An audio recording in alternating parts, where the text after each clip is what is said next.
convosco. Ele está no meio de nós. Proclamação do Evangelho de Jesus Cristo segundo Lucas. Glória a vós, Senhor. Naquele tempo, Jesus contou esta parábola para alguns que confiavam na sua própria justiça e desprezavam os outros. Dois homens subiram ao templo para rezar. Um era fariseu, o outro cobrador de impostos. O fariseu de pé rezava assim em seu íntimo: ó Deus, eu te agradeço, porque não sou como os outros homens, ladrões, desonestos, adúlteros, nem como este cobrador de impostos. Eu jejuo 2 vezes por semana, eu dou o dízimo de toda a minha renda. O cobrador de impostos, porém, ficou à distância e nem se atrevia a levantar os olhos para o céu, mas batia no peito, dizendo: meu Deus, tenha piedade de mim, porque sou pecador. Eu vos digo, este último voltou para casa justificado, o outro não. Pois quem se eleva será humilhado, e quem se humilha será elevado. Palavra da salvação. Glória a vós, Senhor. Pelas palavras do Santo Evangelho, sejam perdoados os nossos pecados. Meus amigos, continuando um pouco o Evangelho da semana passada, em que São Lucas nos fazia lembrar o grande pedido de Jesus. Aliás, a parábola que Jesus contou, a história que Jesus contou na semana passada, São Lucas dizia que era para fomentar em nós o desejo pela oração incessante. Rezarmos sem cessar. E hoje, também acerca da oração, São Lucas nos faz lembrar bem da parábola de Jesus. E São Lucas vai dizer para nós que ele contou essa parábola para poder dizer o modo como nós devemos rezar. Ou como deve ser o nosso coração que se coloca no caminho orante diante do Senhor. Contou esta parábola para aqueles que achavam, pensavam ser melhor do que eles faziam. E nós acolhemos, no primeiro momento, essa palavra de Deus, esse mandamento do Senhor. Principalmente aqueles que vêm, por exemplo, de uma vida passada diferente e não encontram o caminho da conversão. Mas também a gente queria escolher para ele há quanto tempo nós podemos correr o risco de nos aproximarmos desse Senhor, nos acostumarmos com as coisas santas, com as coisas boas. Ele nos oferece. E aí, no meio da nossa caminhada, a gente vai até aderindo a este Senhor, vamos até aderindo àquilo que Ele nos fala, as coisas boas que Ele nos dá, nos oferece, vamos deixando as coisas passadas de lado. E assim, podemos também correr o risco hoje de sermos como aquele primeiro contato de Jesus. Começamos a fazer a nossa oração ou a nos justificarmos em relação a uma outra pessoa, a uma outra comunidade. Às vezes, a gente começa a nossa vida, a nossa caminhada, não cheio de pecados, mas a gente começa a evitar os pecados. E aí a gente começa, então, na nossa vida, a falar: Senhor, eu não sou mais pecador, não sou mais como esse homem, eu sou mais como ele, e apontando o dedo no estado do outro. Depois de um tempo caminhando com o Senhor ainda, o Senhor vai fazer um convite para cada um de nós para conhecermos Ele mais profundamente. Vai completo. Isso para vocês verem, interpretar no Gênesis e então, essas 6 meses fizeram este trabalho para o Senhor. O Senhor chamou para ser médico, para estar mais perto do Senhor, para conhecer mais do seu amor. Pode ser que também no coração deles, agora eu sou ministro extraordinário,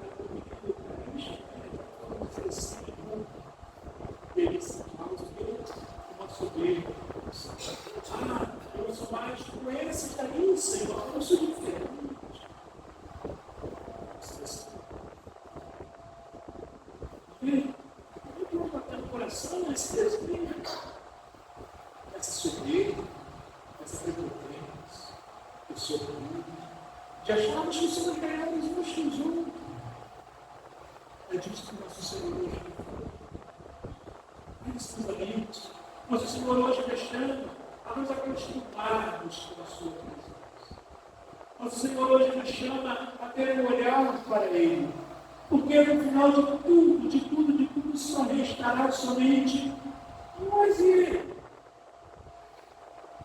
E o Senhor.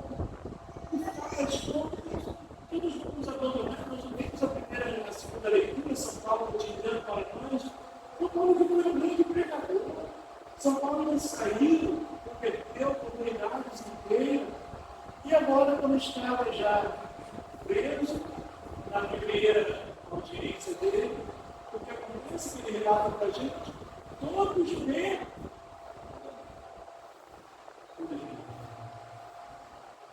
Mas a certeza de Paulo era que o Senhor não tinha abandonado.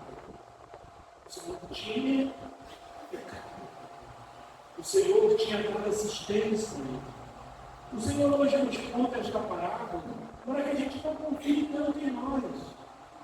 E para que nós possamos nos acostumar com esta presença dele, que permanecerá por todo sempre. Mesmo quando tudo nos abandonar, mesmo quando nós não sentirmos mais a presença de nossos irmãos, até de vocês que são amados, por exemplo, a queixa de vocês é muito grande sobre quando vem para nós, meu filho me abandonou, meu filho não quer mais saber de mim. Mas é isso mesmo. O seu filho vai te abandonar. É isso mesmo. O seu filho vai seguir a vida dele. Mas o Senhor não fala isso, né, no seu Evangelho. Quando vem o Gênesis, deixará pai e mãe e se unirá a sua esposa e vai seguir a sua vida. Tudo bem. Uma ligação de vez em quando, uma vizinha. Mas o seu filho vai te deixar. Ele não vai ficar 24 horas ali. Olha, se até o seu filho pode te deixar. Você pode falar verdade que não esquecer de você. Só quem não esquece de nós aqui, e por isso precisamos nos acostumar com a presença dele. E por isso hoje ele aponta para mim e para ti, sim, a necessidade que você e eu temos de entrarmos em comunhão com ele. Ele aponta para mim e para ti. Olha, existem orações que não chegam, aliás, não passam nem perto da igreja. Mas existe uma oração que acontece, que chega ao céu. É essa oração do Deus, é essa oração daquele que arde o seu coração, que reconhece o seu nada diante de Deus, e permite que Deus possa ser nele e tudo. E permite que Deus possa ser a orientação. E permite que Deus possa ser a luz. E permite que Deus possa ser em sua vida o verdadeiro guia. Caríssimos amigos, nosso Senhor hoje nos orienta para que você e eu possamos então redescobrirmos, aliás, já vivemos aqui nesta terra, neste momento, essa grande presença de Deus. Por isso que ele diz, como devemos estar na sua presença. O outro dizia, eu pago o dízimo de toda a minha renda. Todos os amigos.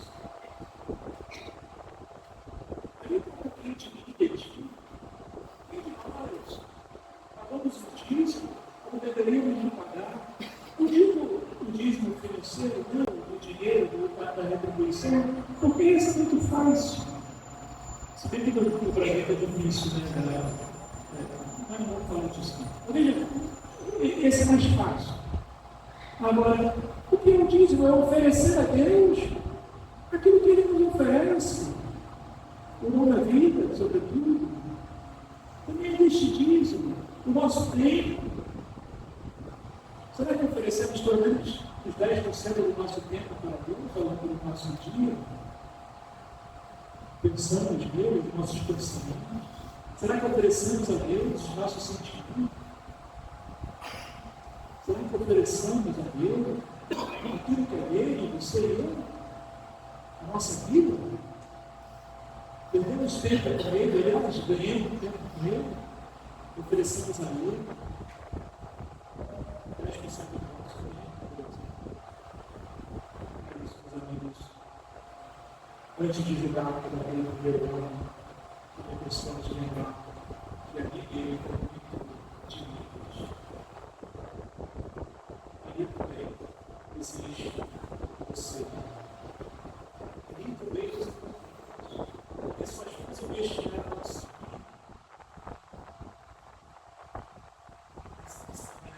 Iniciar, deixa eu falar. Não é tão bom como o Senhor.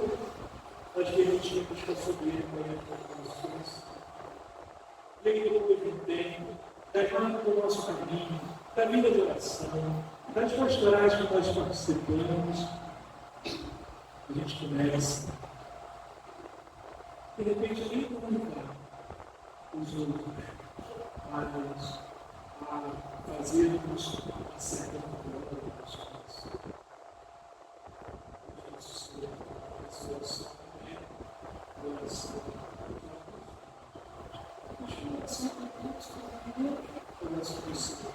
A pensar diariamente no Senhor. Mas, Padre, eu tenho que ficar 24 horas rezando em oração, com a palavra de Deus debaixo do meu braço, fazendo isso comigo? Não é isso.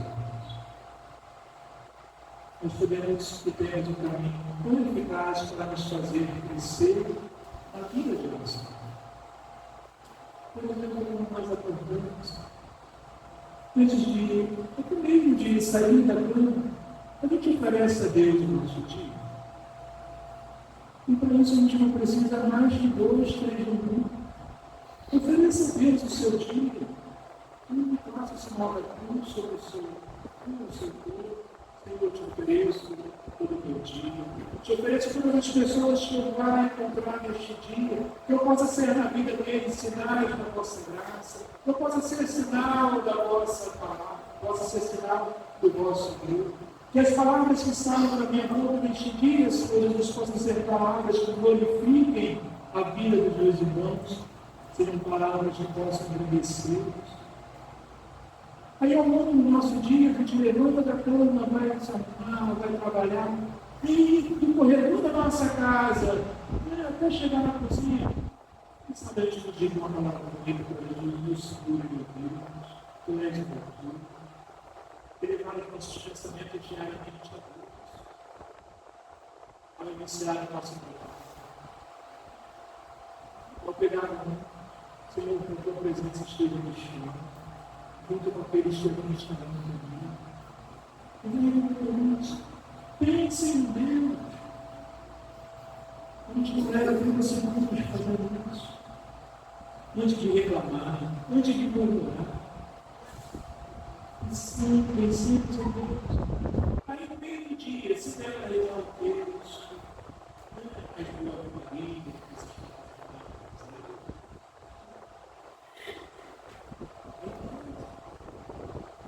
se puder reservar um espaço para poder meditar na palavra de Deus, porque essa palavra, vai dizer que salva, ela é luz para nós, para os nossos caminhos, para os nossos passos. Às vezes a gente caminha na escuridão, nas trevas, não sabemos porquê. Nós lemos a Sagrada Escritura, nós lemos a palavra, nós estamos servindo o seu descoberto. Essa palavra é luz. E às vezes a gente também caminha na escuridão.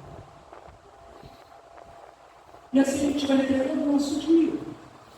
No final da noite, antes de dormir, nos dias de silêncio, a gente lembra daquele momento em que, Senhor, eu não fui só testemunha neste momento. Eu deixei a palavra sair da minha boca e aqui eu acho que eu machuquei ali. Ao mesmo tempo, também com essa força para que no dia seguinte você possa fazer aquilo que hoje você não foi capaz de fazer. Uma vida sem culpa, pensar em Deus e pelos nossos irmãos. Oferecer a Deus o nosso trabalho. Senhor, sabe aquele trabalho chato? Aquela louça chata que a gente tem que lavar? De novo, para a avó, pedir para uma louça. Você vai fazer assim, Senhor, vou lavar essa louça pela condição dos pecados. Olha que bonito.